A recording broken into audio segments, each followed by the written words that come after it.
નમસ્કાર વિદ્યાર્થી મિત્રો, ભૂગોળનો આજે આપણે 10મો પાઠ જે છે ભારત કૃષિ એ પાઠનો આપણે અભ્યાસ કરવાના છીએ. હવે ઘણી બધી માહિતી આપણે ખેતી અંગેની આ પાઠમાંથી મેળવવાના છીએ. પહેલો એક સવાલ છે કે ભારતને કૃષિ પ્રધાન દેશ કહેવામાં આવે છે શાથી? એના કારણો આપણે જોઈશું. તો ભારતીય અર્થવ્યવસ્થા એ મુખ્યત્વે ખેતી ઉપર નિર્ભર છે અને પ્રાચીન સમયથી જ એ કૃષિ એ ભારતના લોકોની મુખ્ય આર્થિક પ્રવૃત્તિ રહી છે. આજે પણ અર્થવ્યવસ્થાની અંદર જોઈએ તો મુખ્ય એ કૃષિ આધારિત ઘણા બધા ઉદ્યોગો પણ છે. ખેતી એ ભારતનું એ મહત્ત્વનું સંસાધન પણ છે એવું કહી શકીએ. શ્રમ શક્તિના લગભગ 60% જેટલો લોકો એ આ ખેતીની પ્રવૃત્તિ સાથે જોડાયેલા છે. ભારતના લોકોનો માત્ર ખોરાક જ કૃષિ દ્વારા પૂરો પડે છે એવું નથી, પણ ઘણા બધા ઉદ્યોગો જે છે એ કૃષિ આધારિત ઉદ્યોગો છે. પેલો ખાંડ ઉદ્યોગ છે, સુતરાઉ કાપડ ઉદ્યોગ છે. તો આ બધા ઉદ્યોગો કૃષિ આધારિત, એમાંથી જે કાચો માલ મળે છે અને એને આધારે આપણે એ ઉદ્યોગો વિકસાવી શકીએ છીએ. રાષ્ટ્રીય જે ઉત્પાદન છે તો એ ઉત્પાદનની અંદર લગભગ 22% જેટલો હિસ્સો એ ખેતીનો છે અને એની નિકાસની જે પાકો છે, પછી ખેત પેદાશો છે, એ પણ લગભગ એનો હિસ્સો પણ એ 18% જેટલો છે. અને આ રીતે જે વિદેશી હુંડિયામણ આપણને આ કૃષિના ઉત્પાદનો જે છે એના દ્વારા મળે છે. તો આ બધી બાબતોને આધારે આપણે એવું કહી શકીએ કે ભાઈ ભારત એ કૃષિ પ્રધાન દેશ છે. બીજી માહિતી આપણે જોઈએ તો બીજું કારણ એવું પૂછાય છે કે ભારતની અંદર બધી જ અનુકૂળતાઓ હોવા છતાં આપણે જોઈએ એટલો કૃષિનો વિકાસ કેમ નથી કરી શક્યા? એવા કયા કારણો છે કે ખેતીની અંદર આપણે કૃષિ પ્રધાન દેશ હોવા છતાં પાછળ કેમ છીએ? તો એના આપણે કારણો જોઈ લઈએ. હવે આપણી પાસે ખેતી માટે કઈ કઈ અનુકૂળતાઓ છે પહેલાં તો એ જોઈ લઈએ. તો આપણી પાસે ફળદ્રુપ મેદાનો છે, 12 માસ પાક લઈ શકાય એવી અનુકૂળ આબોહવા પણ છે, સિંચાઈની સગવડ છે, કુશળ અને મહેનતુ ખેડૂતો, આ બધું છે. અને છતાં પણ આપણે ખેતીનો જોઈએ એટલો વિકાસ કેમ નથી કરી શકે? તો એના માટેના આપણે કારણો જોઈએ. તો ભારતનો જે ખેડૂત છે એ ખેડૂત એ એકંદરે ગરીબ છે અને નિરક્ષર છે. ભારતનો ખેડૂત કેવો છે? ગરીબ અને નિરક્ષર. પછી બધા જ રાજ્યો જે છે એ રાજ્યોની અંદર એ સિંચાઈની પૂરતી સગવડોનો હજી સુધી આપણે વિકાસ કરી શક્યા નથી. વળી ઘણા બધા ખેડૂતો તો વરસાદ ઉપર આધાર રાખીને ખેતી કરતા હોય છે. હવે આપણો વરસાદ પણ અનિયમિત છે અને અનિશ્ચિત છે. ઘણીવાર આવે છે તો પુષ્કળ આવે છે તો બધા પાકો ધોવાઈ જાય છે, ઘણીવાર નથી આવતો તો પાકો સુકાઈ જાય છે. અમુક ઘણી બધી વખત આપણે લીલો દુષ્કાળ ને સૂકો દુષ્કાળની જે પરિસ્થિતિ છે એનો સામનો કરીએ છીએ. તો એ બાબત છે. પછી વસ્તી વધારે છે. આ તો મેઇન પોઈન્ટ આવે છે કે આપણે ગમે તેટલું ઉત્પાદન કરીએ પણ વસ્તી જેટલી બધી છે કે આપણે એ અનાજ જે છે એ પછી જે ખેતી ક્ષેત્રે જેટલો વિકાસ કરવો જોઈએ એટલો કરી શકતા નથી, એટલે વસ્તી વધારે. વળી કુટુંબના કદ મોટા છે અને જે એમની પાસે ખેતરો છે ખેડૂતો પાસે એ નાના કદના છે. મોટું કુટુંબ હોય, જમીનનો એક ટુકડો હોય તો એ ટુકડો ધારો કે ગામડાની અંદર 4 ભાઈઓ હોય કે 3 ભાઈઓ કે 2 ભાઈઓ, એ બધાની વચ્ચે વહેંચવાનું હોય તો દરેકને ભાગ જમીનનો એક નાનકડો ટુકડો આવે. એટલે એ ખેડૂત જે છે એ શું કરશે? કોઈ નવા જે વૈજ્ઞાનિક ઢબે ખેતી કરવાની હોય એ નહીં કરે. અને એમ થાય છે કે આટલા ટુકડા માટે ક્યાં હું નવા યંત્રો વિકસાવું ને ક્યાં નવી પદ્ધતિથી ખેતી કરવું? એટલે જૂની પદ્ધતિ જે હોય એ પદ્ધતિથી ખેતી કરી રાખે. એટલે બહુ જ વધારે ઉત્પાદન પણ આપણને મેળવી શક્યા નહીં અને એ રીતે રાષ્ટ્રનો જે હિસ્સો છે એની અંદર પણ વધારે લાભ મળે નહીં.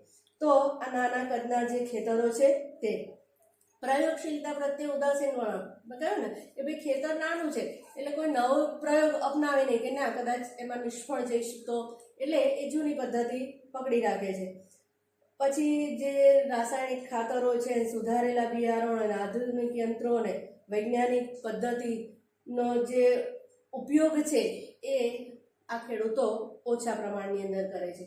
વળી બીજી બાબત શું છે કે જે શિક્ષિત વર્ગ છે એ શિક્ષિત વર્ગ ખેતીની પ્રવૃત્તિમાં જોડાતો નથી, કારણ કે આ કાર્યને એ ઉતરતા દરજ્જાનું માને છે. ખેતી કરવી એટલે કોણ કે ભાઈ જે અભણ રહી ગયા હોય, નિરક્ષર હોય એ લોકો ખેતી કરે. જે ભણેલો ગણેલો વર્ગ છે એને તો વ્હાઇટ કોલર જોબ જ જોઈએ છે, એને તો ખુરશીમાં બેસીને નોકરી કરવી હોય છે. એ વર્ગ ખેતીની પ્રવૃત્તિમાં જોડાતો નથી. તો આવા અનેક કારણોને લીધે આપણે બધી જ ઘણી બધી સગવડો હોવા છતાં આપણે કૃષિ ક્ષેત્રે એ અન્ય દેશોની સરખામણીમાં પાછળ છીએ. આ રીતે આપણે આ કારણનો જવાબ આ રીતે લખી શકીએ. ખરેખર તો ખેતી એક મહત્વનો વ્યવસાય છે. આપણે એને ઉતરતા દરજ્જાનું કામ ગણવું જોઈએ નહીં. તમે જોજો ભણેલો જો વર્ગ આ ખેતી પ્રવૃત્તિમાં જોડાય ને તો ઉત્પાદન કદાચ પેલા નિરક્ષર ખેડૂતો કરતાં અનેક ગણું વધારે પણ કરી શકે, કારણ કે બધી પદ્ધતિઓ જાણતો હોય, નવી ટેકનોલોજી જાણતો હોય. એટલે આ રીતે જોડાવું એ વધારે સારું છે, પણ આપણે એ કરી શકતા નથી. હવે આપણે કૃષિના પ્રકારોની વાત કરવાની છે. 6 પ્રકારો છે અને જે 3 પદ્ધતિઓ. આ 2 સવાલો ઘણીવાર વિદ્યાર્થીઓ ભૂલથી મિસ્ટેક કરીને જ્યારે પ્રકારો પૂછાય ત્યારે પદ્ધતિ લખી દેતા હોય છે અને પદ્ધતિ પૂછાય ત્યારે પ્રકારો. હવે કઈ રીતે એના પ્રકારોને પદ્ધતિઓ પાડવામાં આવે છે એની વાત કરીશું. યાદ રાખવું પણ ઇઝી છે. હવે ભારતના લોકોની સામાજિક અને આર્થિક સ્થિતિ, પછી રાષ્ટ્રીય રાજનીતિ અને ભારતનું સમગ્ર અર્થતંત્ર ખેતી સાથે જોડાયેલું છે. એની અંદર સિંચાઈ પદ્ધતિ, પછી ખેત પેદાશો, એમાંથી કેટલું તમને આર્થિક વળતર મળે છે, આ બધી બાબતોને આધારે એ ખેતીને 6 પ્રકારોની અંદર એ વિભાજિત કરવામાં આવેલું છે. આપણે એક એક કરીને જોઈએ તો પહેલી ખેતી છે જીવન નિર્વાહ ખેતી, જેને આત્મનિર્વાહ ખેતી તરીકે પણ ઓળખવામાં આવે છે. તો આઝાદી પછી જે પંચવર્ષીય યોજનાઓ જે અમલમાં આવી અને અનેક ખેતી માટે જે વિકાસની યોજનાઓ અમલમાં લાવવા છતાં એ ભારતમાં ખેડૂતોની આર્થિક સ્થિતિ આજે પણ નબળી રહી છે. આપણે આગળ કારણ જોયું કે દરેક ખેડૂતની પાસે ખેતરો છે, પણ કેવા છે? નાના કદના. બરાબર? એટલે આ નાના કદના ખેતરોને કારણે આ ખેડૂત એ મોંઘા બિયારણો છે, પછી રાસાયણિક ખાતરો છે, જંતુનાશક દવાઓ છે, આ બધાનો ઉપયોગ એને પરવડે એમ નથી, પોસાય એવો નથી. એટલે એ શું કરશે? એ એવું વિચારે કે ભાઈ મારે બધો ખર્ચ કર્યા કરું, હું જૂની પદ્ધતિથી ખેતી કરું અને એમાંથી જે કંઈ ઉત્પાદન મળે એનાથી મારા કુટુંબનું ભરણ પોષણ થાય, એનો નિર્વાહ ચાલે, એટલે એટલું પૂરતું છે. એટલે એનાથી વધારે એ વિચારતો નથી. એટલે એ એટલી જ ખેતી કરશે કે જેનાથી એના કુટુંબનું 12 માસ ચાલે એટલું અનાજ મળી રહે. બરાબર? અને આ રીતે એનો જે કૃષિનું જે ઉત્પાદન છે એ પોતાના કુટુંબના ભરણ પોષણની અંદર જ વપરાઈ જાય. તો આ પ્રકારની જે ખેતી ખેડૂતો કરે છે એને જીવન નિર્વાહ ખેતી અથવા તો એ આત્મનિર્વાહ ખેતી કહેવામાં આવે છે. મોટા ભાગના ખેડૂતો ભારતની અંદર આ પ્રકારની ખેતી કરતા જોવા મળે છે. તો આ આપણે જીવન નિર્વાહ ખેતીની વાત કરી. બીજો પ્રકાર જોઈએ સૂકી ખેતી. હવે વરસાદની આપણે જોયું કે અનિયમિતતા છે ને અનિશ્ચિતતા છે. ઘણી જગ્યાએ તો બિલકુલ ઓછો પડે છે. બધા જ રાજ્યોને સિંચાઈની એક સરખી સગવડો એ પ્રાપ્ત થઈ નથી. એટલે આવી રીતે જ્યારે વરસાદ પર જ આધારિત ખેતી થતી હોય તો કેવી રીતે કે ભાઈ જે જગ્યાએ વરસાદ પડ્યો હોય ત્યાં જમીનની અંદર પાણીનો સંગ્રહ થયો હોય, ત્યાં પાણી નીચેનું જે જળનું સ્તર છે, ભૂમિગત જળનું સ્તર એ હોય, જમીનમાંથી જ્યાં સુધી પાણી ખેંચી શકાય ત્યાં સુધી એ ત્યાં આગળ ખેતી થાય. બરાબર? અને ત્યાર પછી એ ઘણી જગ્યાએ એ ખેડૂતને ખેતી વગર એટલે કે બિલકુલ નવરા બેસી રહેવું પડે. તો ગુજરાતની અંદર જે ભાલ પ્રદેશ છે ત્યાં એ ચોમાસું પૂરું થયા બાદ એ ભેજવાળી જમીનની અંદર જ્યાં સુધી ભેજ હોય ત્યાં સુધી આ રીતે ઘઉં અને ચણાનો પાક લેવામાં આવે છે અને પછી એ ખેડૂતે નવરા બેસી રહેવું પડે છે. તો એ આવા વિસ્તારો જે છે ત્યાં આ સૂકી ખેતી થતી હોય છે. આદ્ર ખેતી એટલે શું? ત્રીજો પ્રકાર ભીની ખેતી. હવે ક્યાં થાય ભીની ખેતી? તો જે પ્રદેશોની અંદર વરસાદ વધુ પડે છે, બરાબર, વરસાદનું પ્રમાણ વધારે છે, અને બીજું કે સિંચાઈની સગવડો વધારે છે, તો આવા પ્રદેશોની અંદર, આવા વિસ્તારોની અંદર આ આદ્ર એટલે કે ભીની ખેતી કરવામાં આવે છે. હવે વરસાદ પડે કે ઓછો પડે, બરાબર, પડે કે ના પડે, તો ત્યાં સિંચાઈ હોય એટલે સિંચાઈ દ્વારા વર્ષની અંદર એક કરતાં વધારે પાકો લઈ શકાય છે. એમાં ડાંગર, જે વધુ પાણીથી તૈયાર થતા હોય એવા પાકો, ડાંગર છે, શેરડી છે, કપાસ, ઘઉં, શાકભાજી, એ આ બધા પાકો એ આદ્ર ખેતીની અંદર એ કરવામાં આવે છે. એટલે ટૂંકમાં આ બે પ્રકારોમાં તમારે યાદ રાખવાનું કે સૂકી ખેતી એટલે જ્યાં વરસાદનું પ્રમાણ ઓછું છે, સિંચાઈની સગવડ ઓછી હોય, જ્યાં સુધી જમીનની અંદર પાણી હોય ત્યાં સુધી એ પાક લઈ શકાય, અને આદ્ર ખેતીની અંદર વરસાદનું પ્રમાણ પણ સારું હોય અને સિંચાઈની સગવડો સારી હોય, તો ત્યાં આદ્ર ખેતી કરવામાં આવે છે. એના પછીનો જે ચોથો પ્રકાર છે સ્થળાંતરિત ખેતી, ઝૂમ ખેતી જેને કહીએ છીએ. તો આ પ્રકારની ખેતીની અંદર એ જંગલો સાફ કરીને, જંગલની અંદર જે વૃક્ષો હોય એ કાપીને એ સરળતાથી જમીન સાફ કરી અને પછી ત્યાં ખેતી કરવામાં આવે છે. અહીંયા 2-3 વર્ષ સુધી એ ખેતી કરાય અને પછી જ્યારે જમીનની ફળદ્રુપતા ઓછી થઈ જાય ત્યારે આ વિસ્તાર છોડી અને બીજી જગ્યાએ એ ખેતી શરૂ કરવામાં આવે છે. તો આ પદ્ધતિને આપણે ઝૂમ પદ્ધતિ તરીકે એની ખેતી પણ કહીએ છીએ. આ ખેતીની અંદર ધાન્ય પાકો, શાકભાજી ઉગાડાય છે, અને આ ખેતીની અંદર એટલે કે સ્થળાંતર ખેતીની અંદર ઉત્પાદન એ ખૂબ જ ઓછું હોય છે. 4 પ્રકાર જોયા. 5મો છે બાગાયતી ખેતી. બાગાયતી ખેતી એક ખાસ પ્રકારની ખેતી છે. બાગાયતી, બાગ એટલે બગીચો, તો આ એક ખાસ પ્રકારની, આની અંદર કઈ જે પાક થાય તો ચા, પછી રબર, કોફી, કોકો, નાળિયેર, આ ઉપરાંત બધા જે ફળો છે, ફ્રૂટ, સફરજન છે, કેરી, સંતરા, દ્રાક્ષ, આંબળા, લીંબુ, ખારેક, આ બધી ખેતી એ આ બાગાયતી ખેતીની અંદર થાય છે. આની અંદર ખૂબ જ માવજતની જરૂર હોય છે અને મૂડી રોકાણ પણ વધારે જોઈએ, પછી કુશળતા પણ તમારી હોવી જોઈએ, તકનીકી જ્ઞાન હોવું જોઈએ, યંત્રો, ખાતર, સિંચાઈ, પછી પરિવહન, સંરક્ષણ, પરિરક્ષણ, આ બધાની પર્યાપ્ત સુવિધાઓ હોવી એ ખૂબ જ જરૂરી છે. આ બધી સગવડો હોય તો એ બાગાયતી ખેતી કરી શકાય. તમને કોઈ જ્ઞાન ના હોય, કોઈ તમારી પાસે ટેકનિકલ જ્ઞાન ના હોય, બધી પર્યાપ્ત સુવિધાઓ ના હોય, તો બાગાયતી જે પાકો છે એ નિષ્ફળ જવાની શક્યતાઓ વધારે છે. એટલે ટૂંકમાં ચા, કોફી, કોકો, આ બધા સફરજન, આ બધાના બગીચા હોય છે, એટલે એને આપણે બાગાયતી ખેતી કહીએ છીએ. છેલ્લો એનો 6થો જે પ્રકાર છે સઘન ખેતી. એટલે શું? બરાબર, સઘન ખેતી કેવી રીતે થતી હોય છે?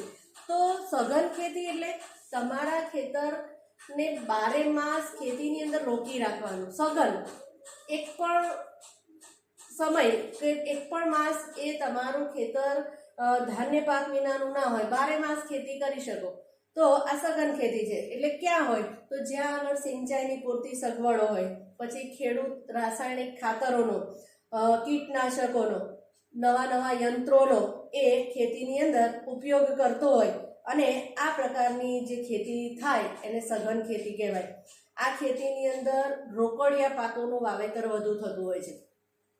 અહીં હેક્ટર દીઠ ઉત્પાદનમાં ખૂબ જ વધારો થયેલ છે, અને આ પ્રકારની ખેતી હેઠળનો જે વાવેતર વિસ્તાર એ સતત વધતો જાય છે. આ ખેતીમાં આર્થિક વળતરને મહત્વ અપાતું હોવાથી તેને વ્યાપારી ખેતી પણ કહેવામાં આવે છે. હવે તમે જો રોકડિયા પાકો એટલે શું? તો રોકડિયા પાક એટલે કપાસ છે, શણ છે, શેરડી છે, આ બધા પાકો રોકડિયા છે. એને ખેડૂત પોતાના ખેતરમાં એ પાક તૈયાર થઈ જાય પછી સીધું એને એ જે તે ઉદ્યોગ સાથે સંકળાયેલો, ખાંડ ઉદ્યોગ છે તો શેરડી સીધી ખેતરમાંથી જ એ ખાંડના કારખાના સુધી પહોંચે.